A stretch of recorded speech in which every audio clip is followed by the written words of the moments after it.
جب منی کا خروج ہو اپنے مقام سے، اپنی جگہ سے منی کا خروج ہو تو غسل کرنا آدمی کے اوپر ضروری ہو جاتا ہے۔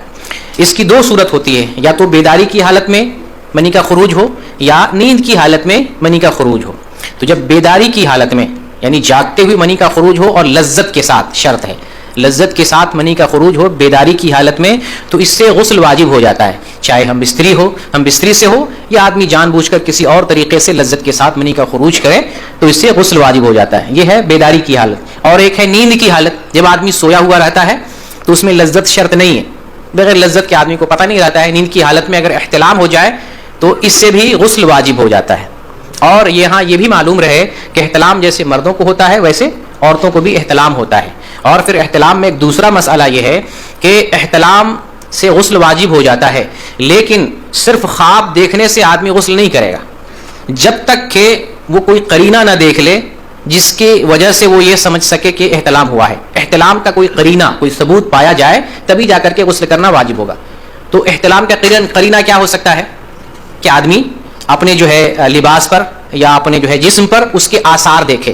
صرف اگر یہ آدمی دیکھا کہ میں نے برا خواب دیکھا ہے، کوئی اثر نہیں دیکھے کپڑے پر جسم پر، تو اس کو غسل کرنے کی ضرورت نہیں ہے۔ تو منی کا خروج اپنے مقام سے ہو، حالت بیداری میں ہو یا حالت نوم میں ہو۔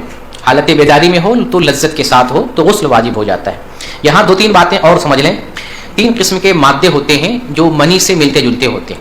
ایک ہے منی، ایک ہے مزی اور ایک ہے ودی۔ یہ تین چیزیں۔ منی کا جب خروج ہوتا ہے تو منی گاڑھا ہوتا ہے، منی میں بدبو ہوتی ہے، اور منی لذت کے ساتھ شہوت کے ساتھ اچھل کر اس کا خروج ہوتا ہے۔ یہ منی، ٹھیک ہے، اس کے نکلنے سے غسل واجب ہوتا ہے۔ اور ایک ہے مزی، ٹھیک ہے، مزی جو ہے یہ پتلی ہوتی ہے، اس کے اندر بو نہیں ہوتی ہے اور یہ اچھل کر نہیں نکلتی ہے۔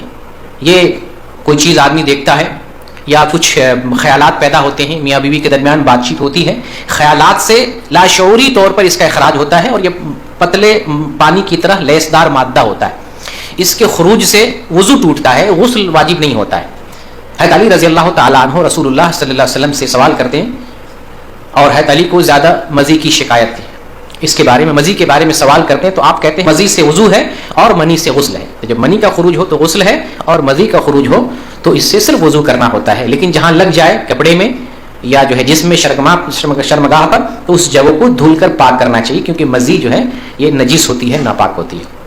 اور ایک میں نے بتایا ودی یہ پیشاب کے وقت اس کا اخراج ہوتا ہے، پیشاب کے بعد ہوتا ہے، اس کا بھی حکم نجاست میں ہے، نجاست کی طرح ہے، تو اس میں بھی جو ہے وضو کرنے کی ضرورت ہوتی ہے۔ پیشاب کیونکہ پیشاب کیا ہوا رہتا ہے آدمی، اسی وقت اس کا خروج ہوتا ہے، نماز پڑھنے کے لیے اس کو وضو کرنے کی ضرورت پڑتی ہے تو وضو آدمی کرے گا۔